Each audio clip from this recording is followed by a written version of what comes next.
မလေးခုံလေးတွန့်နေကြလားဒါလေးလှုပ်လိုက်အောင်နော်မြင်မကောင်းလို့နော်โอเคဟေးမလေးဒီမှာကျအခင်းနေကျမလှဘူးလားမတိပွဲစရာရုပ်တွေဟုတ်လားခြာလေးပြန်စီလိုက်နော်ဒါရကနာပစ္စည်းနော်ဟုတ်ကဲ့သမီးအေးဟိုကနောက်ကဟာလေးတဲ့လိုက်ပါဦးနော်မိုးရရမ်းဆောင်းတယ်ပြပြီးတော့တခြားပြန်မထားစိတ်ချပါနော်တခြားလုပ်လိုက်နော် 1 hour later.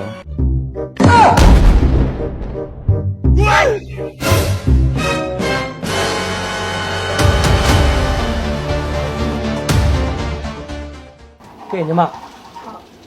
အကိုခိုင်းတာညီမလုပ်ပြီးသွားပြီလား ဟုတ်ကဲ့ရှင် အဲ့ဆိုအကိုဒီနေ့ခိုင်းတာ3ခုရှိတယ်ညီမဘယ်နှခုလုပ်ပြီးသွားပြီ ဟုတ်ကဲ့